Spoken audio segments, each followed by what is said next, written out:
Бейиш нуру. Пайгамбарыбыз саллаллаху алейхи ва салламдын бейиштеги кошунасы Зубайр бин Ауам. Биз Курандан окуган пайгамбарлардын жашоосунда кезиктирген хаварийлик макамы даражасы 100 миңдеген сахабанын ичинен бир гана Зубайр бин Ауамга насип болгон. Бул боюнча Аллахтын элчиси саллаллаху алейхи ва саллам ар бир пайгамбардын бир хаварийи бар. Менин хаварийим Зубайр бин Ауам деп айткан жайы бар. Хавари сөзү эмне?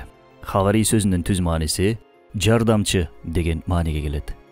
Ал эми Олия Челеби хавариликти карапайым элдерге дос болуу, кыйыр болбоо, кек сактабоо, жумшак мүнөздүү болуу деп сүрөттөйт.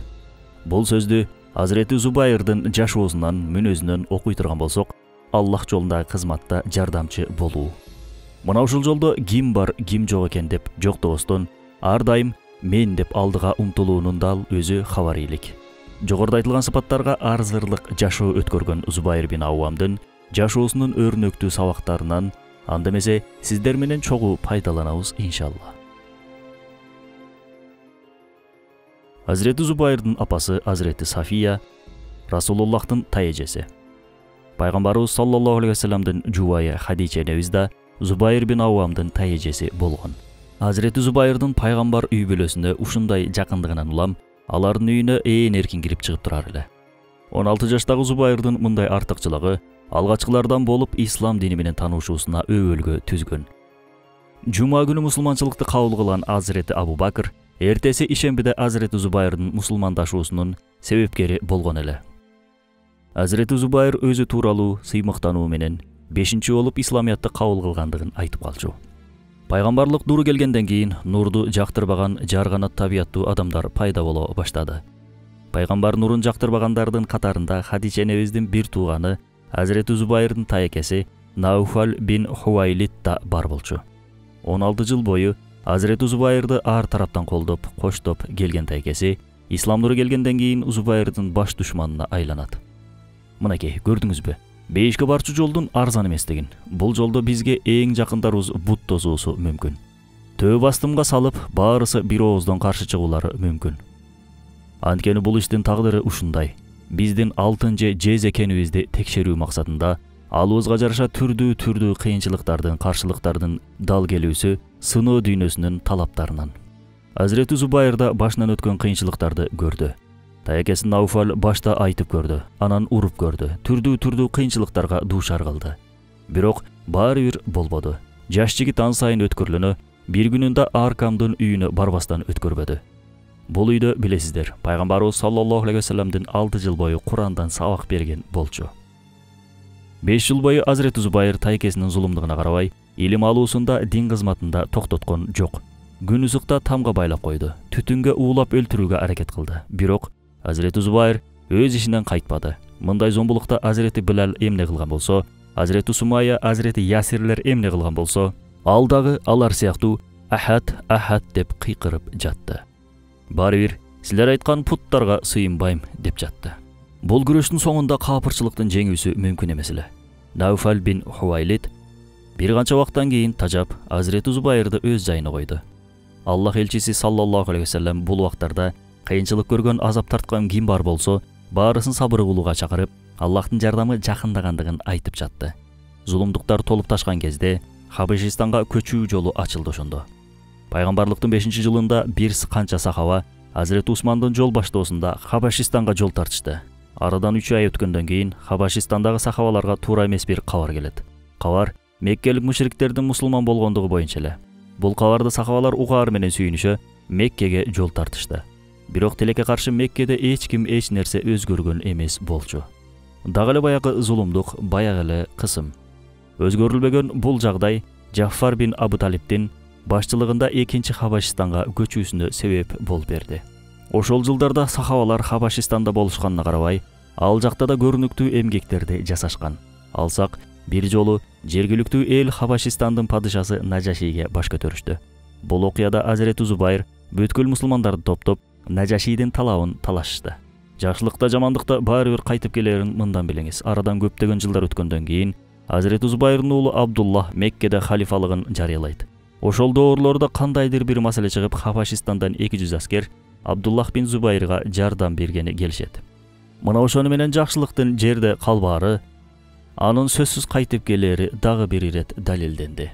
Пайгамбарлыктын 10-жылы Аллахтын элчиси жана бүткүл мусулмандар үчүн кайгы жылы катары эсептелип калды. Бул жылы билесиздер, Пайгамбарыбыз саллаллаху алейхи вассаламды ар тараптан колдоп турган абасы Абу Талиб каза болот. Жыл айланбай артынан Хадича энебиз да бул дүйнө менен кош айтышат. Бул кабарларды Азирети Зубайр уккандан кийин Хабашистанда бир күндө тура албастан сүйүктүү пайгамбарына жөлөк болуу максатында Меккени көздөй жол тартат. Мадина хижратына чейин Пайгамбарыбыз саллаллаху алейхи вассалам Таифке дин жеткирүү максатында келет. Бирок бул жердеги адамдар пайгамбарыбызды кабыл кылуу мындай турсун, ор токмокко алып жөнөтөт. Бул окуядан улам Меккеге Расулуллахты Таифте шейит кетиришти деген суук кабар тарап кетет. Бул суук кабарды Азирети Зубайр угаар менен кылычын колуна алып, Расулуллах жок болгон бул дүйнөдө биздин барлыгыбыздын эмне мааниси бар деп ат үстүндө Меккенин көчөлөрүн айланта чуркап кыйкырып жүрдү. Дал ошол учурда анын алдынан Аллахтын элчиси саллаллаху алейхи вассалам чыга келди. Пайгамбарыбыз саллаллаху алейхи вассалам таңдана: "Эй Зубайр, эмне бул абал?" деп сураганда, Азирети Зубайр эйинтиге: "Я Расулаллах, бизге сенин өлүм кабарың келди.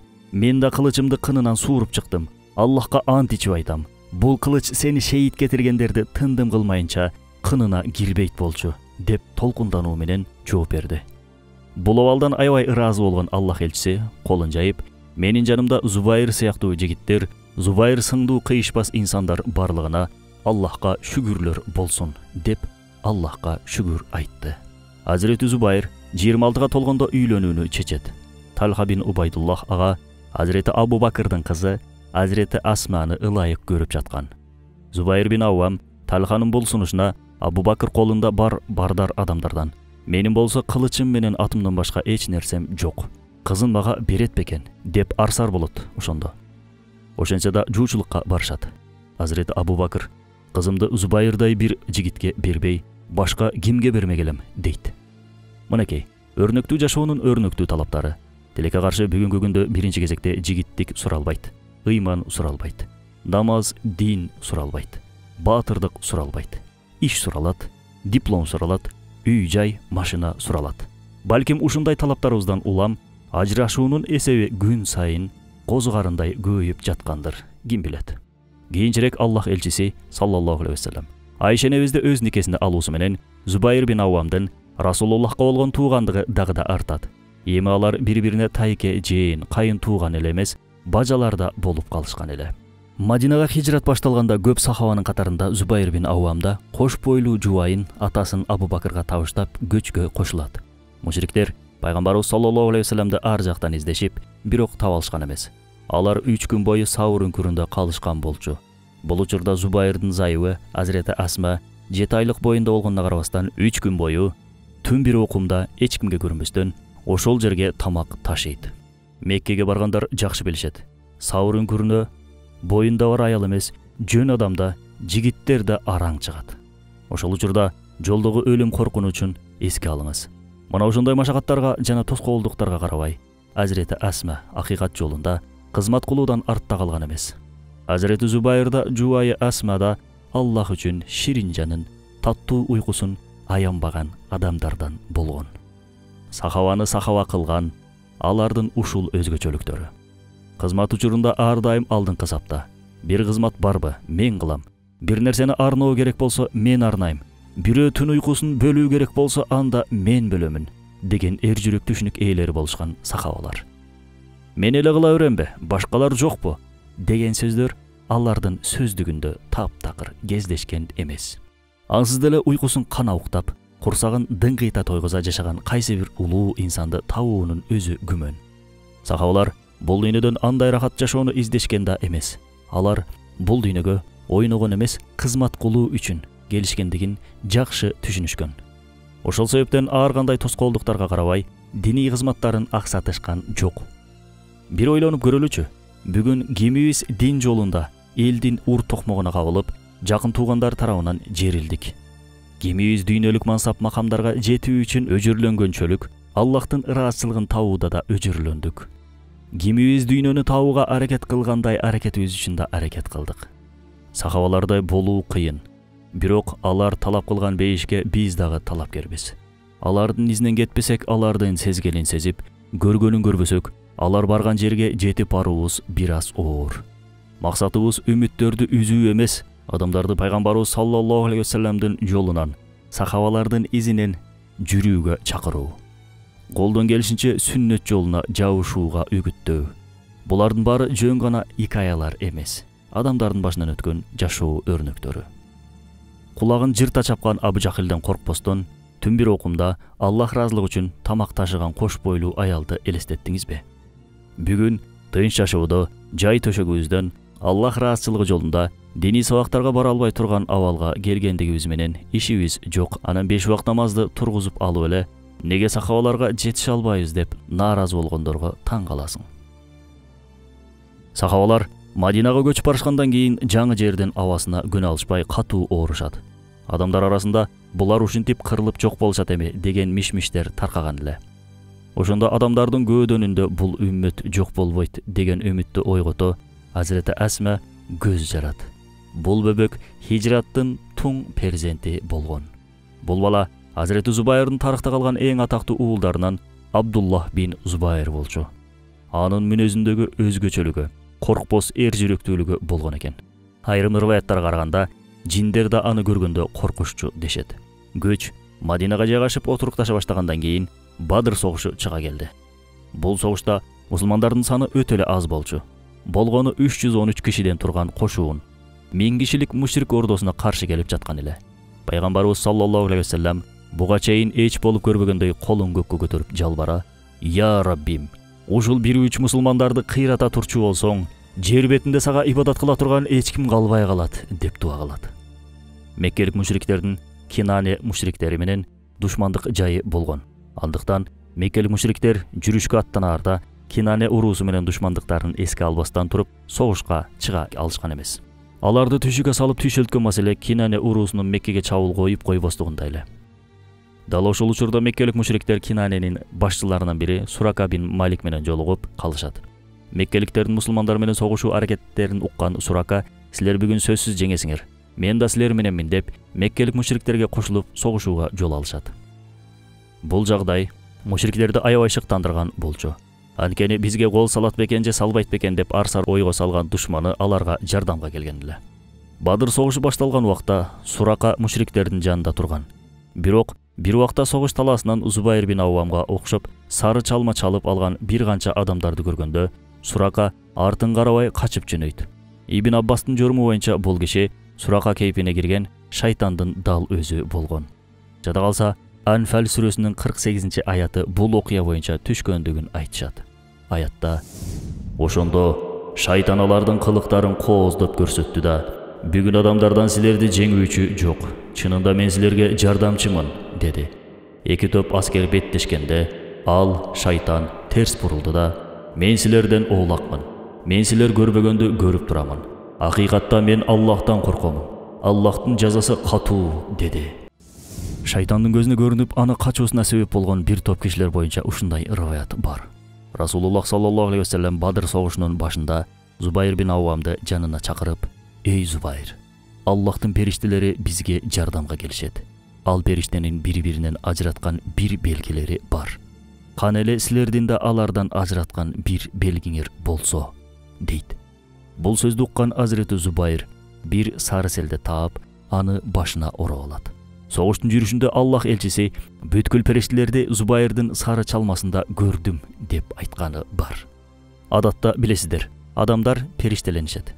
Бадырда болсо тескерисинче периштелер Зубайрлашат. Ошол күнү жардамга түшкөн бүткүл периштелер Азирети Зубайрдын кейпинде болушкан. Бадыр согушунда жалпы эсеп менен 70 мушрик өлтүрүлдү. Бул мушриктердин көп бөлүгү эки адамдын кылычынан өз ажалын табышкан эле. Ал кылычтардын бири Азирети Алиге, экинчиси Азирети Зубайрга таандык болгон. Атүгүл бир жолкусунда Убайда бин Саид деген капыр үнүн көтөрүп: "Мага кимиңер чыгасыңар" деп кыйкырып жаткан. Бул киши өзүнүн соотуна ишенүү менен майданга чыккандыгы туруш турпатынан көрүнүп турган. Ал ушундай бир соот кийген болчу, бир көзүнөн башка бүт жери соот менен капталган эле. Азирети Зубайр майданга чыгуу үчүн Расулуллахтан уруксат сурап, эреөлгө чыкты да bir sokku menен mушриктин көзүн найза менен ое чапты. Аллахтын элчиси саллаллаху алейхи вассалам Зубайырдан аябай ыраазы болуп, анын найзасын Бадырдан эстеликтеп өмүр бою сактап жүргөн экен. Хандак согушунда болсо бир риваят боюнча 12 000, башка риваят боюнча 24 000 хизб ордосу мусулмандарга согуш ачканы келишет. Биздин ошондо болгону 3 000 аскерден турган ордобуз болгон. Андыктан душман менен карама-каршы согушуунун алдын алуу үчүн Мадина шаарын айланта 5,5 чакырымды түзгөн ат секирип өтө алгыс чуңкур казышат. Ошол учурда келишим боюнча Мадинада жашап жаткан жөөттөр да бар эле. Бирок пайгамбарыбыз саллаллаху алейхи вассалам аларга ишене алган эмес. Алдыда мушриктерден турган душман, артта болсо жөөттөрдөн куралган Курайза уулдары. Бул учурда Аллах элчисин кажалат ойго салган Мадинадагы аялдар жана жаш балдар эле. Алардын баарысын бир коргонго топтоп коюшкан болчу. Расулуллах Курайза уулдарынын кыянатынан шекшип, мага ким Курайза уулдарынан кабар алып келет деди. Зубайыр бин Аввам мен деп колун көтөрө милдетти өз мойнуна алды. Ошентип Азирети Зубайыр 3 жолу Курайза уулдар жөнүндө пайгамбарыбыз саллаллаху алейхи вассаламга маалымат алып келди. Үчүнчүсүндө апам Сафиядан да маалымат алып келдим деди. Пайгамбарыбыз саллаллаху алейхи вассалам тынчылыкпы деп кызыга түшкөндө Зубайыр бин Аввам жөөттөр коргоодогу аял бала чаканы туткундап мусулмандарга каалаганын жасатууну көздөп жатышкан экен. Коргондун сыртынан алардын иш-чара сүйлөшүп жатканын уккан апам келе жаткан бир жөөттү өлтүрүп коргондун ар жагына ыргытып ийиптир. Муну көргөн жөөттөр коргон ичинде аскерлер барлыгын болгоп, корккондугунан кайтып кетишиптир деп айтат. Пайгамбарыбыз саллаллаху алейхи вассалам Зубайырды кубанычтуу маанайда угуп, ар пайгамбардын хаварийи бар, менин хавариим дагы Зубайыр деп айтат. Азирети Сафия эркек мүнөз согушчул аял болгон экен. Мына ошондуктан баласы Зубайырды да согушчул эр жүрөк болсун деген максатта уулун кичинелигинен ур токмак менен чоңойткон дешет. Албетте мындай бала тарбиялоо ыкмасы динибизде жок. Кантсе да бул окуялар исламиятка чейин болуп өткөн. Кичинелигинен ур токмокко бышып жетилген Зубайыр бин Аввам жашоосундагы акыркы өлүм соккусун айтылуу Жамал окуясында таткан. Бул окуя боюнча буга чейинки чыгарылыштарыбызда айтып бергендигибизден бул жерде көп узартпастан жыйынтыктайбыз. Аллах баарыбызды бейиште Зубайыр сымал пайгамбарыбыз саллаллаху алейхи вассаламга кошуна болгондордун кылсын.